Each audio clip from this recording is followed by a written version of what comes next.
Ya, le doy.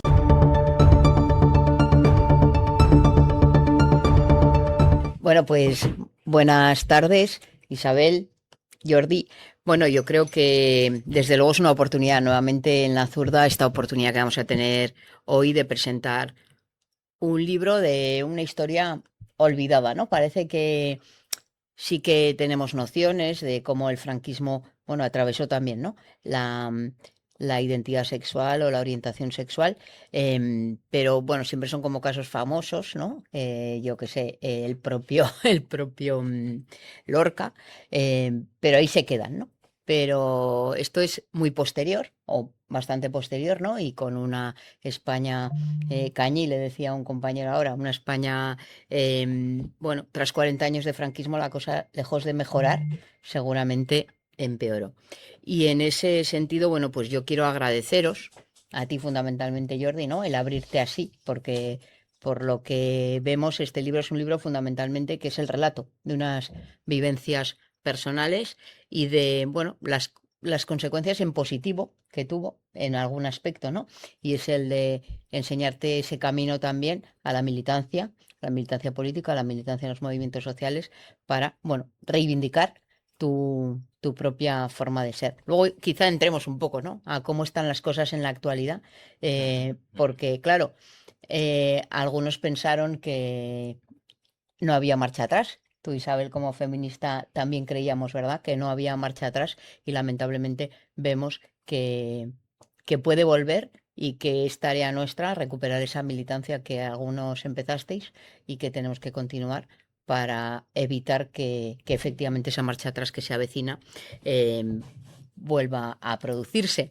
Así que, bueno, ¿qué relación tenéis vosotros? ¿Cómo, o sea, quiero decir, estamos hablando de las vivencias de Jordi, pero también participas, Isabel, tú, en esta redacción, que es un libro Ujú. vivencial, pero también es un libro histórico y un libro político, ¿no? O contadnos un poco. Ujú. Sí, bueno, es que este libro parte de una asociación que es la Asociación Catalana de Personas Expresas Políticas del Franquismo, que empezó, ahora cumplimos 50 años, o sea que en el año 76 se crea esta asociación que venía de la solidaridad con los presos y que inicialmente era una asociación como de ayuda a la gente que salía de la cárcel, pero poco a poco se ha ido transformando en lo que ahora somos fundamentalmente una asociación memorialista, que nos dedicamos a hacer memoria. Y entonces el presidente de nuestra asociación, Carles Vallejo Calderón, vio que realmente la memoria, la biografía de Jordi Petit aunaba muchos temas de nuestro interés.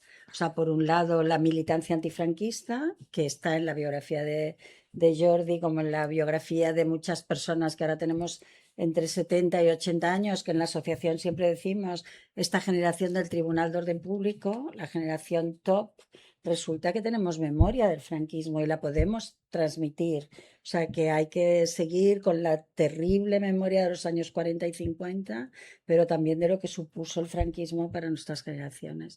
Y luego, como Jordi participó tanto en la lucha por los derechos a la libertad sexual, a la libertad del deseo, pues nos parecía que era una persona que encarnaba esta idea de hacer memoria. Por eso nos acercamos a él. Ahora es miembro también de la asociación, lo cual es maravilloso. Y luego entre nosotros dos haciendo el libro, pues claro, ha surgido un conocimiento exhaustivo yo de su memoria y yo también a él le voy contando de vez en cuando nuestros periplos que hacemos, ¿no? Ujú. Bien, este libro quizá se podría definir como un psicoanálisis. Yo cuando me lo miro como si no tuviera nada que ver conmigo. Pero decidí que era importante mm, animar a las personas que sufrieron persecución por su orientación sexual o su identidad de género a explicarnos lo que les aconteció. Porque sí que hay datos de tipo pues, prisiones, aplicación de la ley de vagos y maleantes, aplicación luego de la ley de peligrosidad social, pero eso está bastante explicado, están los archivos de la Ciudad de la Justicia, por ejemplo, en Barcelona, donde se pueden consultar los expedientes a condición de no tomar datos personales, que es lo que impone la ley de es la ley de memoria histórica y de, No sé, el derecho a la intimidad, sí. ¿no? Sí. Y bueno, pues se han hecho ya varios estudios y no pasa, en fin. Pero claro, esa vertiente pues está a mano y a mí me parecía importante relatar más la vida cotidiana en el sentido de que, bueno, tengo una edad de 72 que me ha permitido, bueno, ver muchas cosas, recordarlas y ver los cambios con los que me enfrenté y los cambios con los que tiré adelante y al final pues ha salido este libro sobre la pérdida del miedo en el contexto del franquismo y la transición. Porque claro, al final del libro, empiezo por el final, cuando conseguimos salir de la ley de peligrosidad social y cuando nos legalizaron las asociaciones, pues los frentes de liberación gay se vaciaron y se llenaron las pistas de baile de las discotecas gays. ¿Por qué? Porque mi generación era una generación que había pasado muchos años a dos velas, con miedo, con automofobia, y ese cambio, ese cambio de leyes y esa ampliación de las libertades, pues a la gente le encantó y todo, bueno, todo era fiesta. Y entonces, bueno, las asociaciones tuvieron un bajón hasta que desgraciadamente duró poco la fiesta porque, y eso sería otro libro, es cuando llegó el VIH-Sida, que Sí. marcó muchísimo a mi generación, ¿no? He tenido que enterrar a muchísimos amigos y amantes. Eh, Mm. Bien, este libro parte de la inocencia de un niño bastante espabilado desde pequeño y que le gustaba saber de todo y me explicaban lo que convenía y lo que no convenía me lo explicaban más tarde. Mm. Yo creo que en cada familia hay los secretos de familia y en esos secretos de familia a veces hay cosas terribles. En este caso también hay secretos de mi familia, pero no identifico quién y también de personas de mi entorno, de la escalera de vecinos o de, o de gente del barrio, etcétera. Yo siempre empiezo con la reflexión, que no aparece en el libro, porque para mí no era un trauma, de que durante todo el franquismo tú no tenías la llave del portal de tu escalera para entrar a tu casa. Tenías que llamar al sereno y dar unas palmadas. Bueno, yo como solo vi siempre, pues no. Pero claro, luego, ya con el libro editado, pues se me ocurrió revisar lo que pasó con el cuerpo de serenos y porteros y porteras. Claro, es que estábamos toda la sociedad muy controlada y Vigilados, claro. sí, y nos sentíamos, ese control se sentía. Y cuando más pequeña era una localidad, peor, porque tocaba ir a misa los domingos. Claro, yo pienso que los serenos encima era cuando llegabas que ya estaba cerrado el portal, con lo cual era la noche, entonces depende, o sea, llegar con Sí. quién y por qué volvías tarde. Y Entonces eso perjudicaba claro, y mucho las precisamente decía Jordi, relaciones. sí, pero también durante el día cuando el portal estaba abierto estaba el portero, ¿no? Sí, Entonces, quiero decir, no había tampoco escapatoria de esa Gestapo, entre comillas, que jugaba o que podía jugar ese papel, ¿no? Nunca lo había pensado así. Yo nací en el 73 y bueno, pues veías de los tebeos. Yo los serenos no los conocí, pero sí que los veías de los. Y lo veías como algo entrañable, pero hasta que no lo has comentado, efectivamente, pues no le había visto esa, sí, sí, sí. esa otra vertiente. Claro, es que hemos de intentar imaginar una España en blanco y negro, como era el Sí. nodo, Mm. y además una España que mantuvo el estado de guerra hasta el año 48. Sí, sí. Entonces, eso quiere decir que mantener el estado de guerra es absoluta impunidad para las Fuerzas Armadas. Y en ese periodo, hasta el 48, hubo muchísimas ejecuciones sumarias y muchas barbaridades. Y también había el control religioso, es decir, así como en un pueblo enseguida sabes quién va y quién no va a misa, y en aquellos años todos iban a misa, Sí. claro, en una gran ciudad esto queda más invisible, ¿no? Pero no, pasaban una capillita de madera se quedaba en cada piso 3 días para rezar el rosario. Madre mía. Y entonces tú no podías rechazarla, porque claro, ya te ponían una cruz, ¿no? Voy a contar yo una anécdota y meto un inciso. Mi abuelo era médico aquí en una ciudad de provincias, en Logroño, y pasa eso, él no quería ir a misa, él era ateo y no quería ir a misa, pero mi abuela, que era comunista, le obligaba porque decía que si no, no iba a tener pacientes. Y Mm. entonces él iba a misa, pero como el médico mandaba mucho en aquella época, ¿no? Pues él se iba con el libro y leía mientras estaba en la misa, pero sí que tenía que cumplir, ¿no? Pasar ese control para que, pues eso, para que no tuviera consecuencias. Y lo digo un poco desde la situación de un, entre comillas, privilegiado, porque el médico y el maestro en aquella época eran un poco los Mm. que tenían bula, casi. Pero eso demuestra una palabra que es la Sí, hipocresía y la sí, mentira y el sí, miedo sí, que sí. había en aquella sociedad. O sea, es que te obligaban a ser hipócrita, porque cosas que no querías hacer, que tenías clara que no querías hacer, las tenías que hacer porque si no tendría consecuencias. Entonces, Efectivamente, porque decías Isabel al principio, ¿no? Bueno, pues que un poco, quizá todos los que hemos militado en asociaciones memorialísticas, vemos que se ha avanzado. Iba a decir, y se ha avanzado mucho, no se ha avanzado tanto, pero bueno, sí que se ha puesto mucho en valor pues esa memoria fundamentalmente de los años 40, de la posguerra, de los propios asesinatos en el 36, en el 36 y posteriormente. No mm, hablo de la guerra, hablo de la represión, ¿no? Porque sí, muchas sí. veces desde la derecha dicen, no, pero también hubo en el otro bando, ya, pero es que no estamos hablando de los muertos de guerra, que ya es bastante, sino de las desapariciones forzosas, de toda esa situación que se vivió, ¿no? Esas mujeres a las que le rapaban la cabeza, también aquí, este pueblo aquí cercano que tenemos, que es Villamediana, que es conocido como el pueblo de las viudas, creo que conocéis a Chuchi Cámara, ¿no? Que es, Sí, sí, que es de sí. allí, y es conocido porque, bueno, pues mataron a casi todos los rojos del pueblo y por lo tanto, bueno, pues había un nivel de viudas por encima de eso. Pero nos queda esa parte, aquí aprobamos una ley de memoria democrática en la anterior legislatura, eh, y teníamos mucho interés en eso, en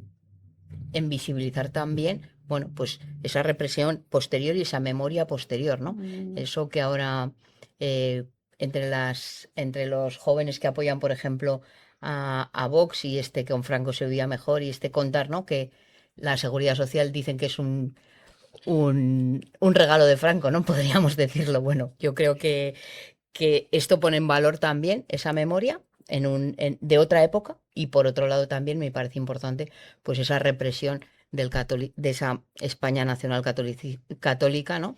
Y ese silencio con el que se veía, ¿no? Por miedo, Mm. por tal. Pero ponía el ejemplo antes de la Gestapo, de las mini Gestapos. Es algo que surgió luego, no sé si os disteis cuenta también, con la pandemia. Aquellos les llamábamos los espías de las ventanas, ¿no? Que, que vigilaban también. Entonces, bueno, pues esa España que silenciosa, que, Claro. que apoyaba callando al menos, ¿no? Y si podía delatar en algunas Claro, cuestiones también. es que yo creo que era una España del silencio y de la delación, porque Pues estos cuerpos de vigilancia, sí. lo que funcionaban era como confidentes de la Mm, policía, que a lo mejor muchas veces se veían obligados también, ¿no?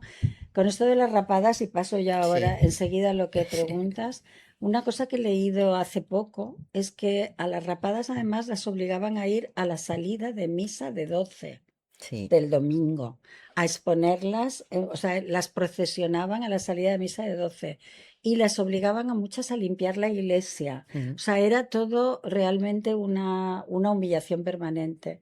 Y respecto a lo que dices, que es tan importante conservar la memoria de los años 40 tan durísimos, de los 50, pero en nuestra asociación, que la crean esas personas del exilio de los años 40 y 50, a partir de que esta generación ya empieza a ser muy mayor, se produce un recambio generacional y toman el nombre de la generación top por Tribunal de Orden Orden Público. público.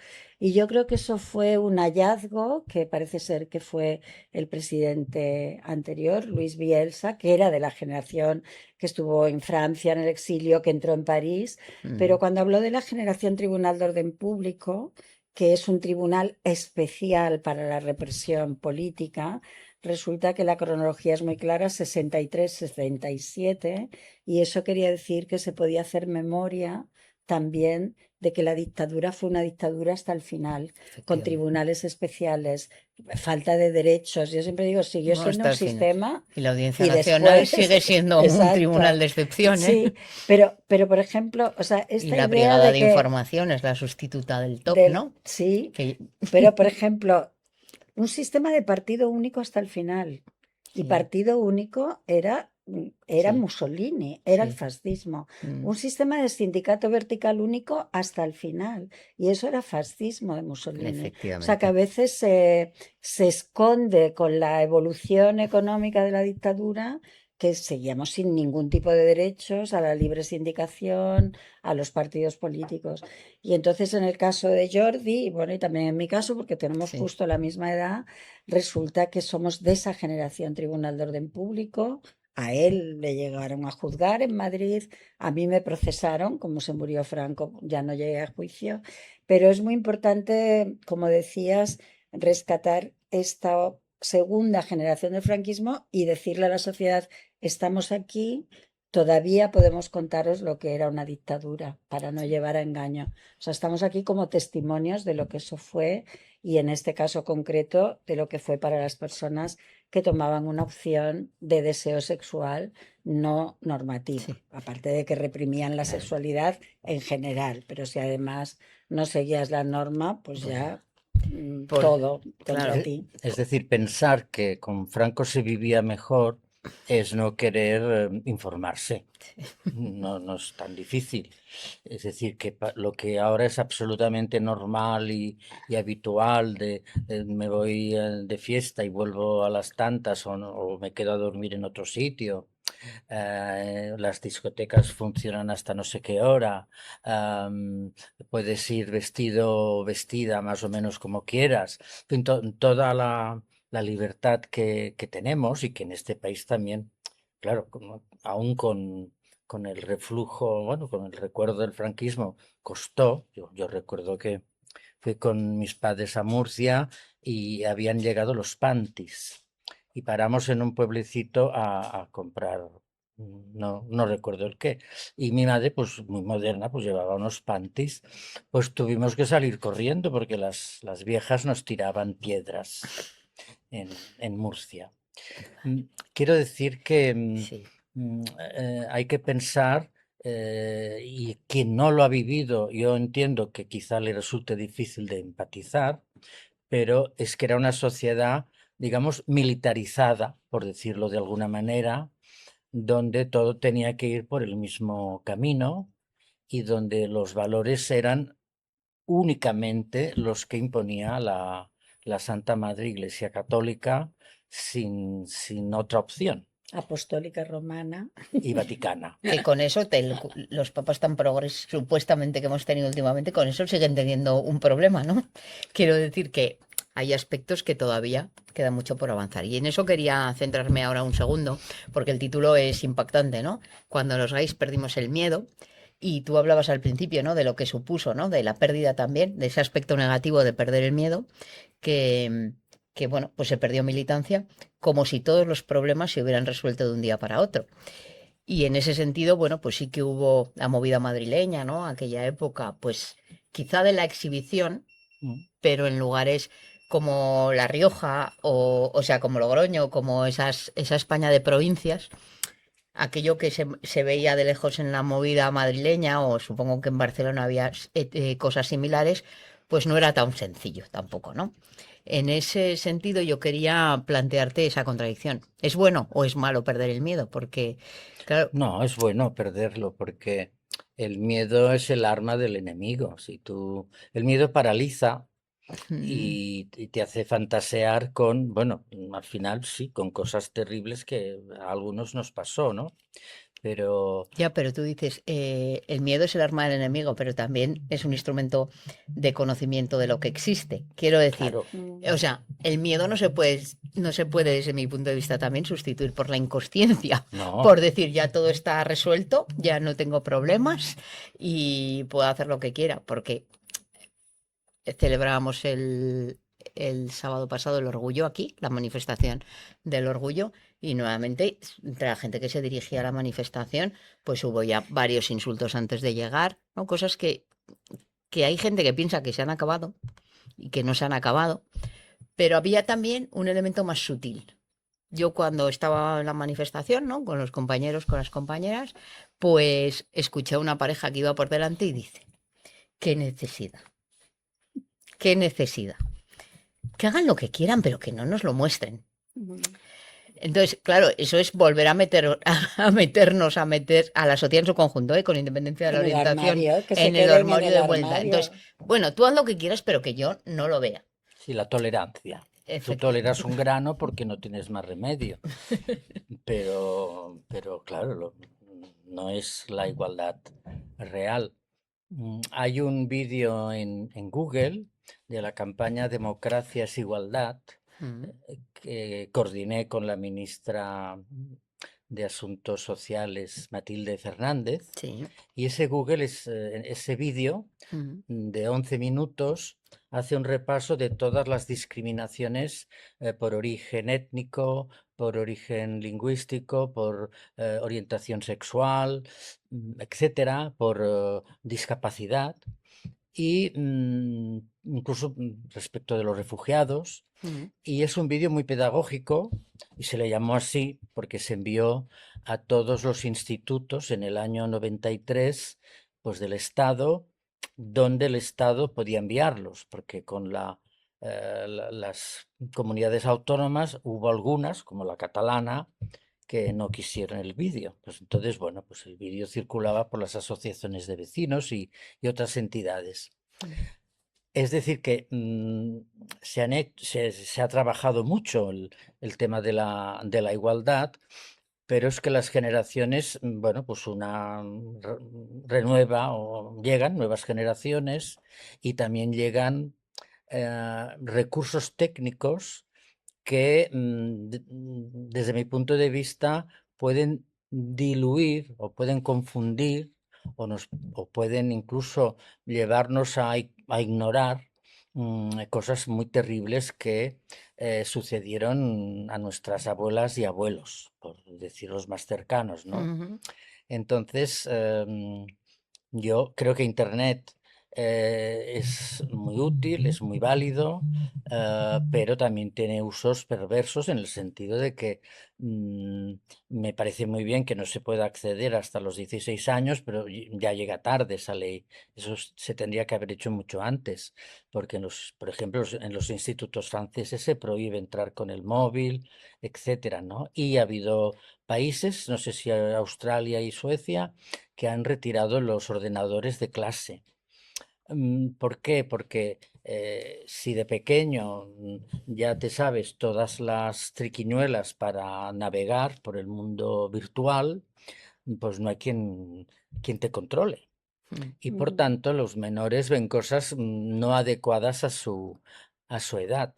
Es un nivel de madurez. Claro, yo estaba pensando en esto que dices, en que lo bien que está pensada la palabra orgullo, porque es decir, no es solo que nos aceptéis, es que a nosotros, o sea, a las personas homosexuales, nos gusta, estamos orgullosamente contentos y contentas de ser así, que es el Black is Beautiful de contra el racismo. Es que Efectivamente. es lo mismo. No me toleres. Es que yo estoy, o es las mujeres desde el feminismo, ¿no? Es que lo que me gusta es ser mujer. No me digas Ujú. que soy un ser inferior. Entonces eso Claro, no, no es para meterse en el armario, es para orgullosamente decir, o sea, soy mujer, soy gay, soy lesbiana, soy negra, o sea, vale, bien, no me lo pongas como un insulto porque orgullosamente me Sí. manifiesto públicamente sin meterme en ningún armario. Que los armarios en el libro Sí, se sale ven alguno, sale claramente, alguno. salen algunos armarios y salen diversas salidas del armario en determinados momentos. Yo Eh, todavía no he leído el libro, pero, pero sí que he leído o sea, resúmenes, os he leído artículos sobre él, entrevistas. Y claro, al final yo hay mucha parte que, que la gente dirá eso ocurría antes, pero hay mucha parte, sobre todo tu infancia y adolescencia, que en muchos sitios Se eh, repite, ¿eh? sigue ocurriendo igual. Bueno, quizás no tan igual, ¿no? No los encarcelan, eh, pero los delitos de odio se están incrementando en este ámbito. Bueno, pues Y el bullying. a eso me refería un poco con lo de si es bueno perder el miedo. Eh, es bueno perder el miedo porque no tengamos que tener miedo, pero Claro, eso es.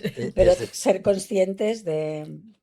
claro, este libro no habría existido, yo no estaría aquí si ante la presión con la que me encontré, Mm, pues me hubiera chantado, me hubiera sometido, ¿no?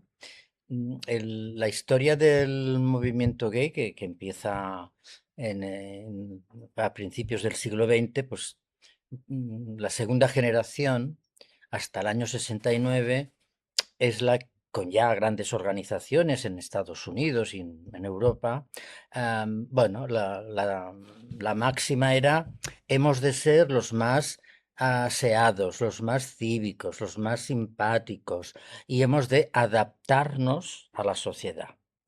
Y en el año 69, en una redada de la policía en unos locales de Nueva York, en el bar Stonewall, bueno, metían a la policía, pues la policía metía en las furgonetas a los clientes de ese bar y fue una lesbiana la que dijo, bueno, no vais a hacer nada los demás, mientras la metían. Y entonces los demás empezaron a tirar botellas, vasos, y entonces ahí empezó la tercera generación, que ya el objetivo no era adecuarse, como se adecuaron muchísimos actores y galanes del cine que sorprenden a nuestras abuelas cuando se enteran de que de son. que este, de que el otro, en fin, Rod Hudson es el de referencia, ¿no? ¿Quién se iba a pensar, no? No, la tercera generación, a partir de 69, no quiere adaptarse a las sociedades, sino que quiere cambiarla. Y cambiarla en conjunto con el resto, ¿no? Y por eso la palabra orgullo, porque hasta ese momento, pues bueno, éramos pecadores, durante muchos años enfermos y también delincuentes. Entonces, bueno, pues no, ni enfermos, ni delincuentes, ni pecadores, o al menos Para los no para los no practicantes. practicantes, porque hay asociaciones de gays y lesbianas, cristianos o Mm. protestantes y judíos y de todas las religiones monoteístas. Y bueno, pues yo pertenezco sin quererlo, ¿eh? Porque yo de pequeño pues, de todo esto no sabía nada. Sí, me enfrenté a dificultades vitales que ahora son sorprendentes. Es decir, yo ya sabía que era diferente. Y cuando salían los Beatles en la televisión, en el año 65, pues mi padre empezó a chillar, maricones, son unos maricones, total, porque llevaban el pelo largo. Como yo ya sabía lo que me gustaba, Mm, que eran los chicos, sí. pues claro, se me hizo un nudo en el estómago que no te cuento. Es decir, yo no sabía bien lo que era y cuando iba a mirar los diccionarios pues de las casas que íbamos de visita, yo me escapaba enseguida a la biblioteca. Y bueno, no había diccionario que no dijera disparates, unas cosas horrorosas. Y entonces tú prácticamente, o sea, quiero decir, esto es lo has dicho con lo de tu padre, efectivamente. em, percibir el rechazo, ¿no? De las personas que más quieres, ¿no? Donde está de niño tu referente para que te cuide y te proteja, pues tiene que ser desde luego muy duro y lamentablemente pues cada vez menos, ¿no? Porque yo creo que hay muchas familias en las que la orientación sexual o la identidad de los hijos e hijes han hecho que, que los padres evolucionen, ¿no? Pero en aquella época era más difícil, ¿no? Porque además de tener que adaptarse a una realidad que no comprendían, no hay nada que comprender, pero bueno, entiéndeme Sí, sí, que que no, no, que que desconocían. no se les pasaba por la cabeza que pudiera ser normal. Pues además de eso, pues tenían, para aceptarlo, tenían también que combatir contra toda esa España de la que estáis hablando, ¿no? Y además hay muchas familias que nunca han comprendido el suicidio de un hijo o de una hija. Mm, No había motivos aparentes, no se lo explicaban y al cabo de los meses o de los años, si han conservado la habitación tal como quedó, un día encuentran una publicación, una carta que les indica pues que su hija era lesbiana o mm, bisexual o homosexual o quería ser transexual. mm, Em, y claro, para estas familias esto originó la creación de una asociación de padres y madres de gays y lesbianas que intervenían los casos que la familia no asumía, que tenían un hijo homosexual o transexual. Y los más listos lo que hicieron es irse al extranjero.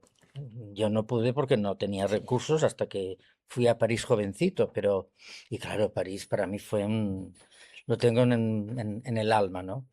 Pero depresiones, Y la sauna de París, ¿no? sí, bueno, ya era más mayorcito y sí, las saunas han sido, a ver, todas las minorías buscan, Es que la sauna también sale en el libro, ¿eh? La sauna de París.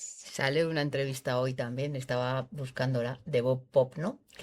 sí, Que decía, también hablaba de eso, que la sauna era un sitio para él seguro porque no era raro estar solo, ¿no? Como siempre había estado en el patio del colegio y había sufrido bullying por ello y que, bueno, y él decía, pero abrazamos todos el capitalismo, ¿no? Tú empezaste a militar en el Partido Comunista, en el PSUC en el PSUV. de Cataluña, Bueno, sí, Sí, ya estamos. los comunistas Estás de catalán. Cataluña, ¿no? Pero Bueno, son los sí, sí, comunistas de sí. Cataluña. Y entonces, bueno, primero Juventudes, ¿no? Junto de los Antistas comunistas. y después, bueno, pues ya en el Bueno, SUC.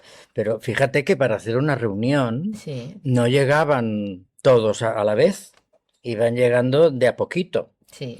Y además, como había tanto control, el responsable político Mm, daba vueltas a la manzana de donde íbamos a entrar en una casa, en un piso, pues en el sentido de las agujas del reloj.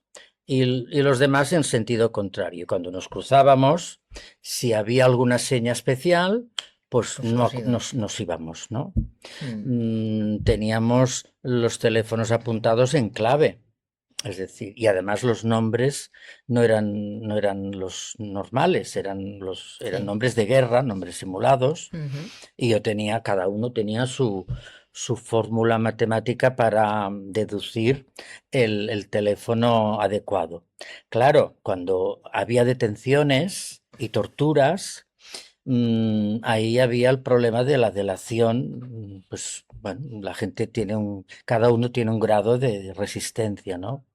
En mi caso tuve la suerte de que mi tío, cuando hubo el golpe de estado de Franco, estaba en Galicia y en aquel momento o te sumabas o ibas al paredón, porque era militar de profesión. Y mm, bueno, pues mi tío se quedó. Y es curioso porque mi tío combatió en la batalla del Ebro por el lado nacional, de los llamados nacionales, y mi padre estaba en el otro lado, en la misma batalla del Ebro. Mi padre con 18 años, que eso quiere decir una juventud destruida, sí, una efectivamente. juventud que yo a mis padres no les puedo reclamar lo que no pudieron tener.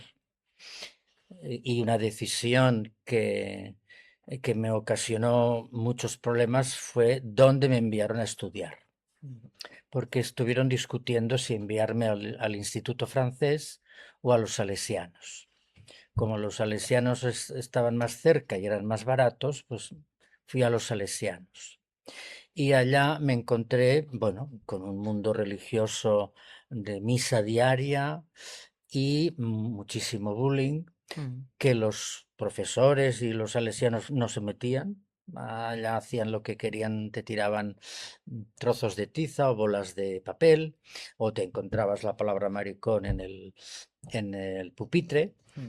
Y bueno, yo quería ser normal y me agarré a la religión como un salvavidas, porque yo todo eso no lo llevaba muy mal, no lo soportaba. Pero de todas maneras empecé a confrontarme diciendo, bueno, pues si vosotros me hacéis la vida imposible, yo voy a ser el primero de la clase. Porque así iba, se daban las notas y luego según la media, pues eras el primero, el segundo, el quinto, en fin. Y casi siempre era el primero o el segundo. Con lo cual se añadió lo del repelente niño Vicente, ¿no? Pero era mi forma de contestar a ese rechazo de los compañeros de clase, que alguno, ya de adulto, ha venido y se ha disculpado, perdona Jordi lo que pasó, eran otros tiempos, no sabíamos muchas cosas, y una forma de afirmarse en su heterosexualidad machista, aparte de con las mujeres, de un poco dominarlas y mandar, era también rechazar a los homosexuales. Eso les hacía más hombres, Más digamos, machos. más machos, ¿no? Mm. En ese trance de querer superar la homosexualidad, porque era un círculo vicioso. Es decir, yo primero de pequeño tenía malos pensamientos, que por cierto el día que y tenía que ir a hacer la primera comunión, yo ya me había confesado el día antes, pero el día de la comunión tuve un mal pensamiento y cometí un pecado de malos pensamientos, o sea, pecado mortal. Y hay que entender que en aquella sociedad todo el mundo creía en el paraíso, el purgatorio y el infierno, o sea, pies juntillas. Sí. Y claro, ir a comulgar con un pecado mortal era ir de cabeza al infierno. Y aquella sociedad incluso era tan crédula que había párrocos que vendían parcelas del paraíso. O sea, tú, igual que tú puedes comprar una parcela en una urbanización para hacerte un chalet, pues también te podías comprar con dinero Mm. una parcela del paraíso. Pues es una buena solución. En cualquier caso, ahorrar mucho y así pensamos lo que queramos. Entonces, en ese trance entró el Opus Dei en los salesianos para, bueno, para hacernos mejores. Y crearon unos grupos de revisión de vida. Y bueno, yo pedí una parte con un miembro del grupo del Opus Dei y bueno, le expliqué, mira, me pasa esto, yo no quiero que me suceda, pero es que no puedo parar. Y entonces me dijo, pues déjate de estas penitencias de Padre Nuestros y Ave Marías, tú lo que tienes que hacer es doblegar tu voluntad, educar tu voluntad, y eso solo se consigue a través de la automortificación. Esto se explica en el libro Mm. y todavía hoy sería delito con un chaval de 13 años, con un menor, Mm. inducirle a infligirse dolor por él mismo. No es que otro te... No, no, por ti mismo, ¿no?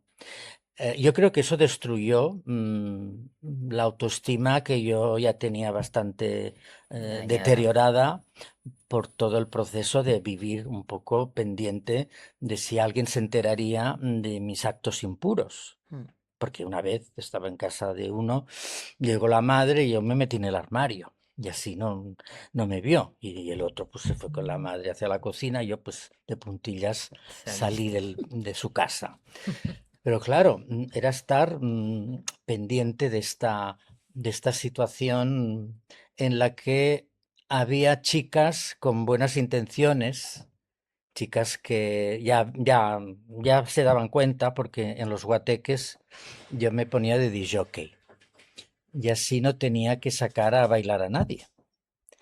Y ellas ya se daban cuenta, ¿no? Y entonces me sacaban ellas a bailar y bueno, ni palmo ni nada. Aquello era muy íntimo, pero a mí no se me movía nada. Es decir, bueno, yo hacía lo que podía para estar bien con la gente, pero en todo caso, pues huía de tener el trance de que mi homosexualidad fuera conocida, ¿no? Y Esa automortificación que fue en varias partes del cuerpo duró 2, 3 meses y yo vi que no daba resultado y por tanto pues devolví los aparatos de tortura que me habían sido facilitados y otras cosas y seguí pues en ese marasmo. Esto ni de esta manera se soluciona, ¿no?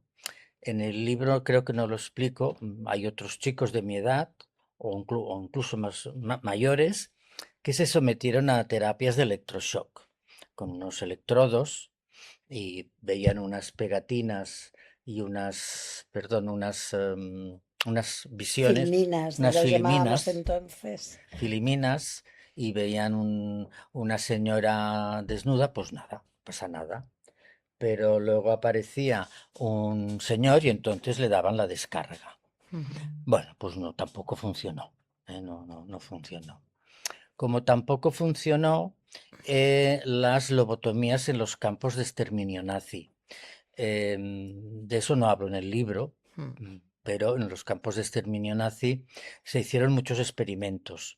Y como ya se conocía el lugar donde el cerebro tenía el control de la sexualidad, pues abrían la cabeza, te sacaban ese trozo de cerebro y te lo volvían a cerrar la cabeza. La mayoría murieron, pero de los pocos que sobrevivieron, explicaron que luego se comportaban como plantas porque habían perdido toda su capacidad sexual en cualquier dirección. O sea, los neutralizaron terriblemente y de ahí que, bueno, pues como no funcionaron las lobotomías, pues menos mal, porque si no estaríamos algunos escondiéndonos. Lobotimizadas. Sí.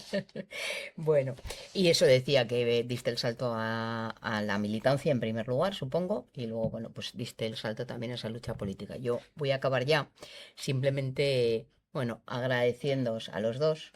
Eh, Isabel, quería también cerrar contigo, ¿no? Con este comparativa que se produce, ¿no? Estamos hablando de sexualidad, pero no solo es sexualidad. Quiero decir, ahí se perseguía el género, lo decía Jordi ahora, no hacía falta ni ser transexual, con el que nacíamos había algunas que estaban también sometidas a un control férreo, ¿no? Y en ese sentido, bueno, pues relátanos un poco cómo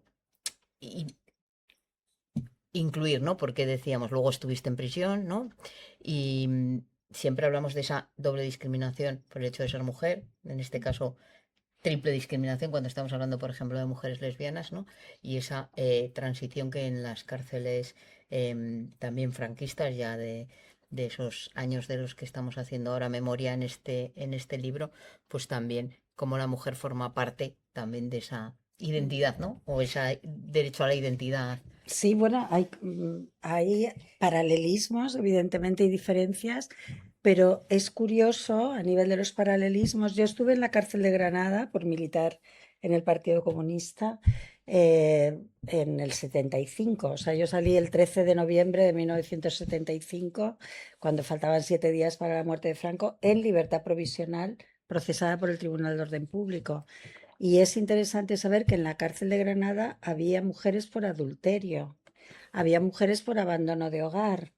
Y entonces, en este sentido, el otro día en una presentación salió el tema de si los gays habían sido los últimos que habían salido de las cárceles después ya en la transición.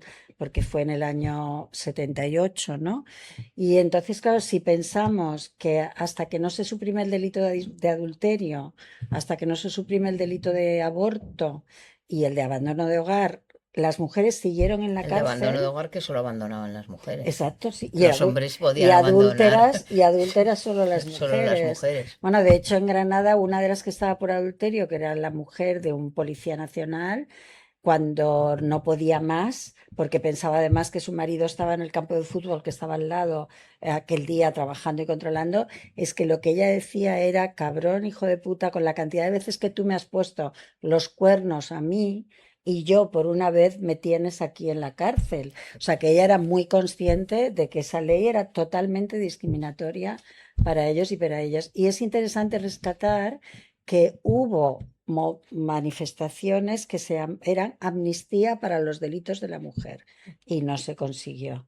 Y yo también soy adúltera, yo también he abortado. O sea, hubo una serie de luchas específicas para sacar, para conseguir unas leyes más favorables que se consiguieron con el tiempo, pero es interesante ver cómo esa represión continuó después hasta que se consiguieron cambiar las leyes. Entonces ahí hay un lugar también de encuentro con las opciones no heteronormativas y todo lo que ha costado realmente revertirlas.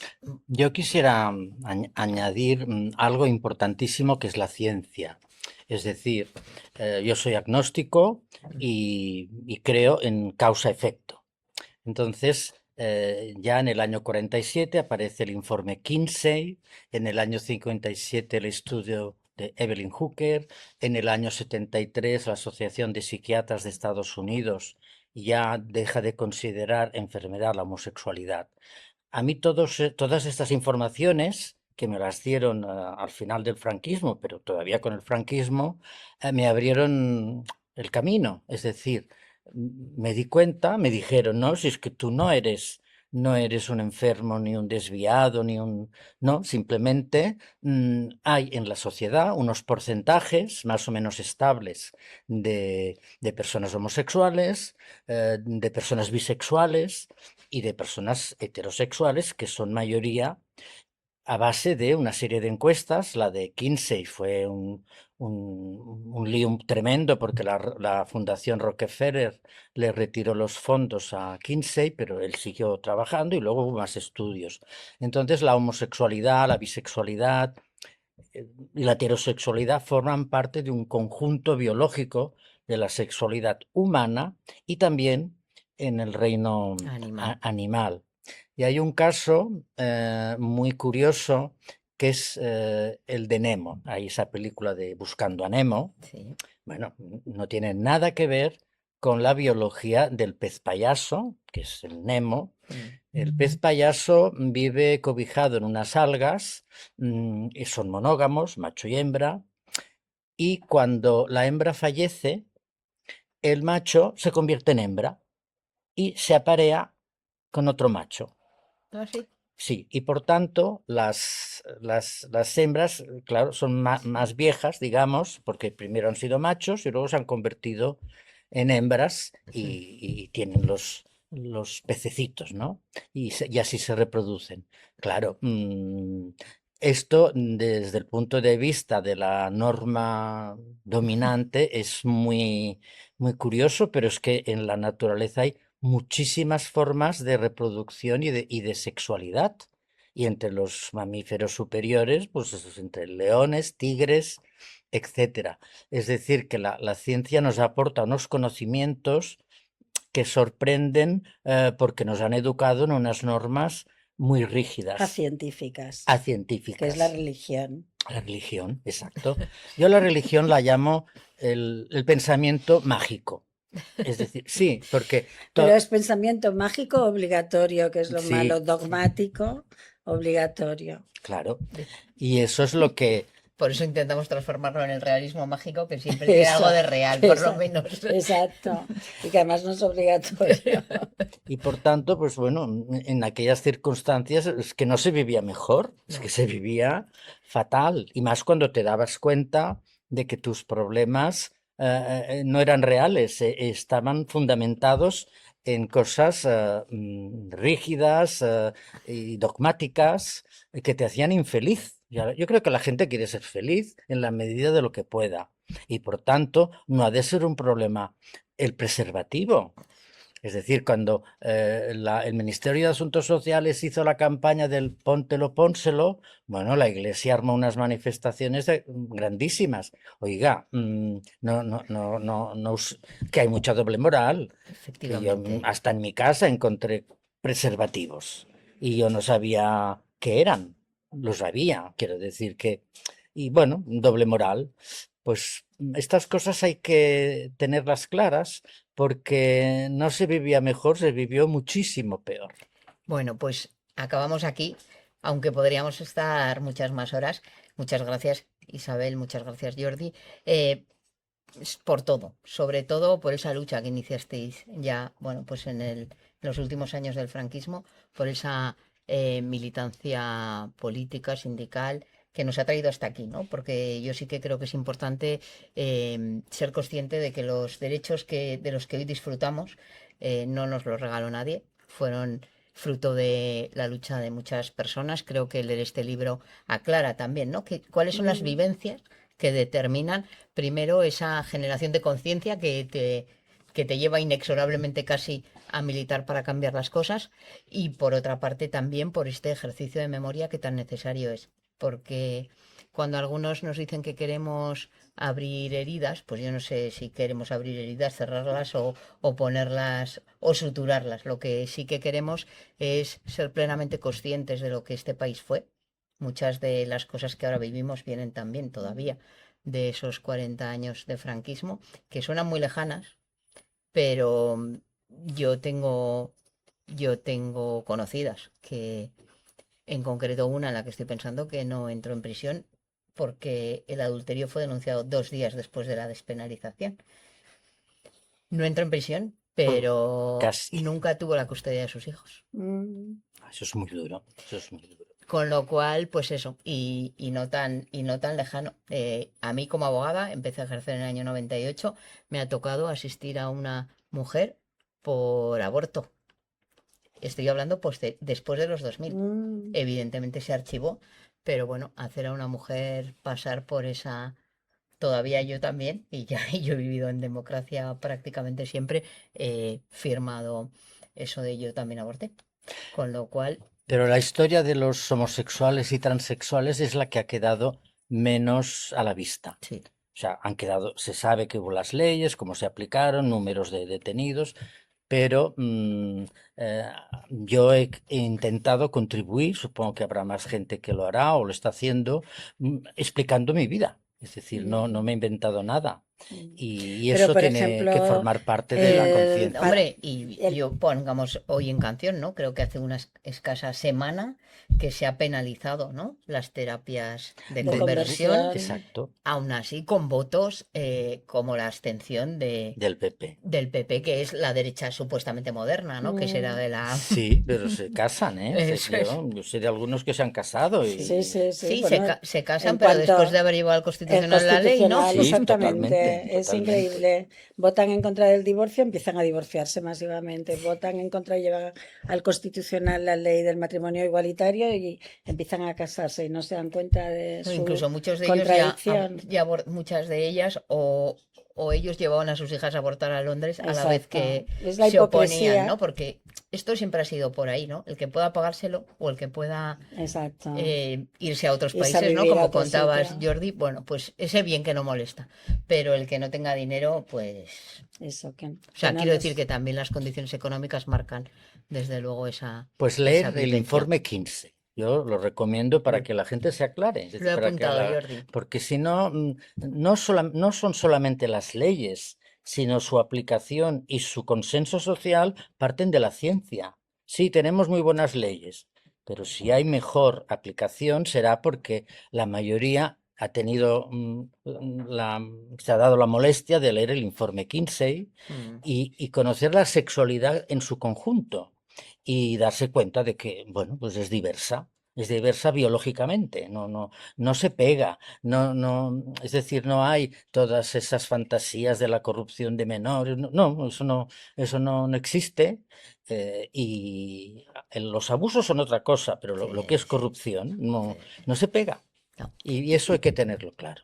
Pues muchas gracias por estar aquí en Hablo la Zurda. Pretende ser un lugar de encuentro, de conversación, tranquila, pausada en estos tiempos de huir de los tweets, ¿no? De los de no sé cuántos caracteres. Muchas gracias de nuevo por estar y ahora fuera de la grabación te contaré una anécdota de mi abuelo a cuenta de esto último de la ciencia, de lo que estamos hablando, que yo creo que debe estar en el centro de todo. Muchas gracias, Isabel. Muchas Gracias, muchas gracias, Jordi. gracias. Gracias, encantado.